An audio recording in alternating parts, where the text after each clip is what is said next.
بلسان عربي مبين.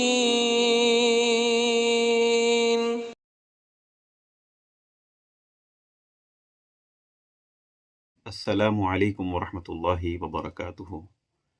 عربی لغت سیکھو ہمارے اس یوٹیوب چینل پر آپ سب کا استقبال ہے۔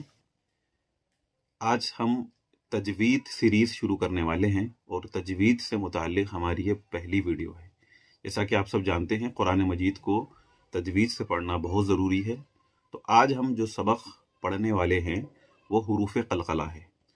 اور اس سے پہلے ہم نے ہمارے اس یوٹیوب چینل کے پلے لسٹ میں عربک گرامر کے حوالے سے بھی بہت سارے کورسز کا سلسلہ ہم نے شروع کیا ہے، جیسے عربی کا معلم سیریز، منہاج العربیہ سیریز، اور اسی طریقے سے قصص النبیین سیریز بھی ہم شروع کرنے والے ہیں۔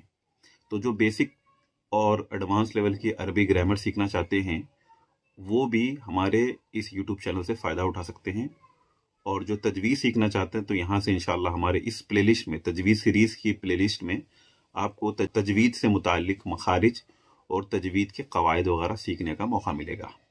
تو چلیے بلا کسی تاخیر کے آج کا سبق حروف قلقلہ سیکھتے ہیں۔ حروف قلقلہ سب سے پہلے کسے کہتے ہیں یہ جانتے ہیں۔ قلقلہ کے معنی ہیں اردو کے اندر کہ ہلا کر پڑھنا، جنبش دینا ہے۔ یعنی اگر انگلش میں آسان زبان میں اگر ہم سمجھیں گے تو حروف قلقلہ کو انگلش میں باؤنسنگ لیٹرز کہتے ہیں، کیونکہ ایک طریقے کی آواز اس کے اندر جب یہ حروف کو ادا کرتے ہیں تو تھوڑی سی باؤنس والی یا ایکو والی ساؤنڈ ہمیں پروڈیوس ہوتی ہے، تو اسی وجہ سے اسے حروف قلقلہ کہا جاتا ہے۔ اس کے جو اہم قواعد ہے وہ یہ ہے کہ جب ان 5 حروف پر جزم یعنی سکون ہو تو انہیں ادا کرتے وقت ان کے مخرج میں سختی کے ساتھ جنبش دینا ہے۔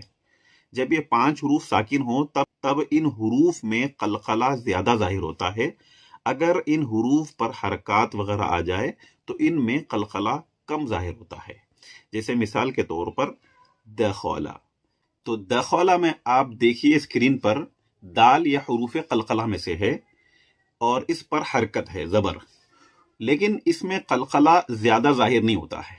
دخولہ، اگر ان حروف پر جزم آ جائے گا تو پھر یہ حروف میں زیادہ قلقلہ ظاہر ہوگا، جیسے اد، اق، اب۔ تو یہ جو ایکو یا یہ جو باؤنس والی آواز آ رہی ہے تو اسی کو ہم قلقلہ کہتے ہیں، اب، اج۔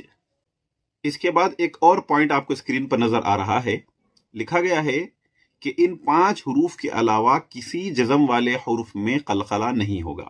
یہ 5 حروف کے علاوہ جتنے بھی حروف ہیں جیسے تا، لام، جو بھی حروف ہے ان میں قلقلہ نہیں ہوگا، جیسے ات، ال۔ اب اس میں قلقلہ نہیں ہوگا کیونکہ یہ حروف قلقلہ میں سے نہیں ہے۔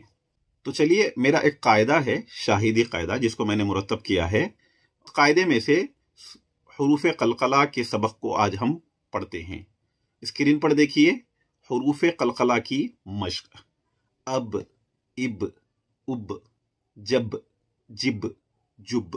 دیکھیں یہاں پر با حروف قلقلہ میں سے ہے، پھر نیچے دیکھیں جیم حروف قلقلہ میں سے ہے، بج، بج، بج۔ اس کے بعد دال حروف قلقلہ میں سے ہے، صد، صد، سد۔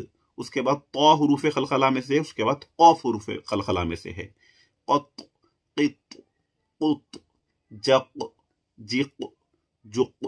ہمارے شاہدی قاعدہ میں سے ہم کلمات کی مشق کرتے ہیں جس کے اندر حروف قلقلہ ہے۔ تو دیکھیں اسکرین پر، عبدنا، تجری، اتجعل، خلقنا۔ قاف پر دیکھیے آپ قلقلہ ہے، عبدنا میں دیکھیے با میں قلقلہ ہے، تجری میں دیکھیے جیم، جیم حروف قلقلہ میں سے ہے۔ تو اس طریقے سے حروف قلقلہ میں باؤنس ہوتا ہے یا ایکو ہوتا ہے جو ہلا کر اسے پڑھنا ہوتا ہے۔ امید ہے کہ آپ کو حروف قلقلہ سمجھ میں آیا ہوگا۔ انشاءاللہ تجوید سیریز میں ہم ایک اور ویڈیو نیکسٹ بنائیں گے جس میں آپ کو دوسرے قواعد بھی سکھائیں گے۔ ہمارے اس یوٹیوب چینل کو سبسکرائب کریں۔ تجوید اور عربی گرامر سیکھنے والوں کے لیے یہ یوٹیوب چینل انشاءاللہ مفید رہے گا، اور دوست احباب میں بھی شیئر کیجیے۔ والسلام علیکم۔